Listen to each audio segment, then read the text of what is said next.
Bismillahirrahmanirrahim. Assalamualaikum warahmatullahi wabarakatuh. Perkenalkan, kami dari kelompok 11 mata kuliah Filsafat Pendidikan dari PG PAUD semester 2. Di sini kami akan mempresentasikan materi mengenai peningkatan kesempatan dan mutu pendidikan yang adil bagi seluruh warga negara. Tak lupa, di sini yang beranggotakan saya sendiri, Lola Fratinia, dan rekan saya, Ulfa Fauzia. Materi yang pertama, mutu pendidikan. Pendidikan yang bermutu yaitu pelaksanaan pendidikan yang dapat menyelesaikan tenaga profesional sesuai dengan kebutuhan negara dan bangsa pada saat ini. Yang pertama, karakteristik mutu pendidikan. Yang pertama, kinerja atau performa. Yang kedua, waktu wajar. Yang ketiga, handal. Yang keempat, daya tahan. Yang kelima, indah atau etis. Yang keenam, hubungan manusiawi. Yang ketujuh, mudah penggunaannya.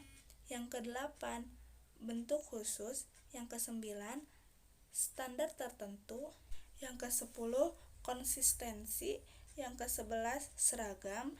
Yang ke-12, mampu melayani. Yang ke-13, ketepatan. Peningkatan pemerataan atau kesematan pendidikan. Pemerataan pendidikan adalah suatu proses, cara, perbuatan melakukan pemerataan terhadap pelaksanaan pendidikan sehingga seluruh lapisan masyarakat dapat merasakan pelaksanaan pendidikan.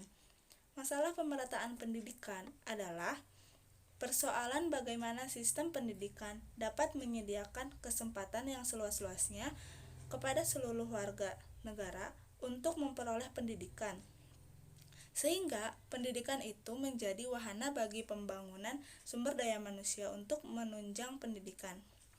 Masalah pemerataan pendidikan timbul apabila masih banyak warga negara, khususnya anak usia sekolah, yang tidak dapat ditampung dalam sistem atau lembaga pendidikan karena kurangnya fasilitas pendidikan yang tersedia.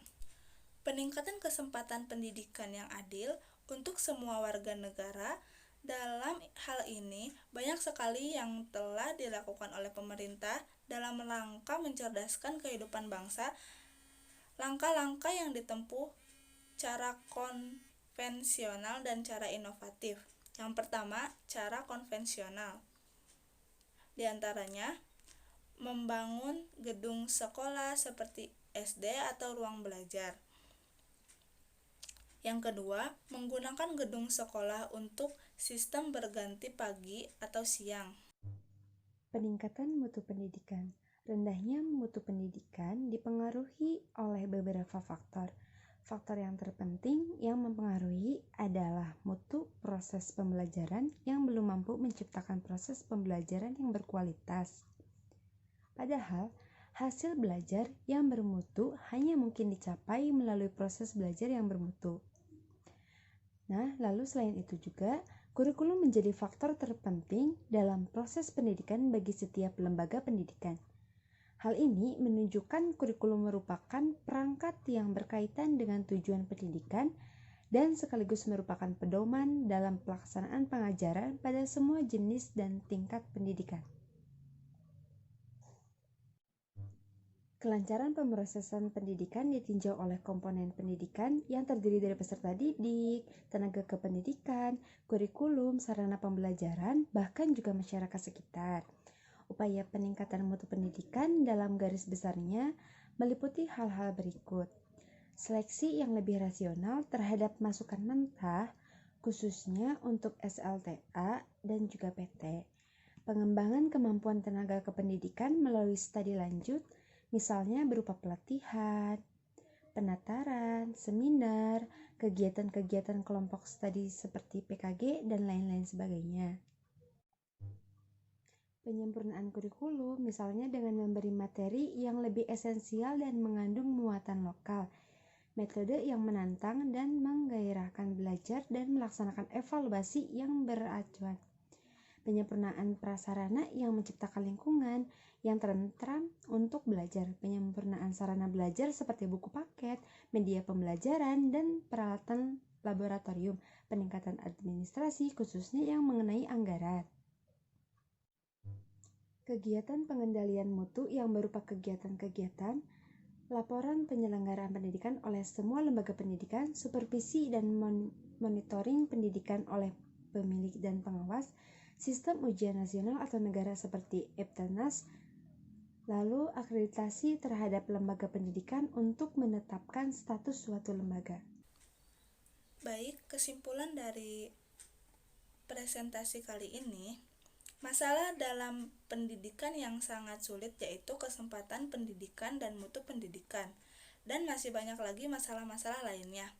Dalam hal ini, terkait dengan kesempatan pendidikan yang adil bagi warga negara telah dinyatakan dalam undang-undang, yaitu masih ditunggu oleh semua warga negara, yaitu relatif dan pernyataan tersebut.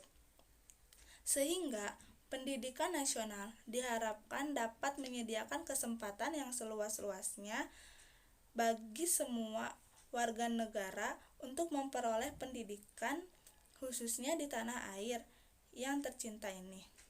Berbicara tentang mutu pendidikan, maka berbicara tentang kualitas komponen pendidikan dan kerjasamanya dan serta mobilitas komponen yang mengarah pada pencapaian tujuan.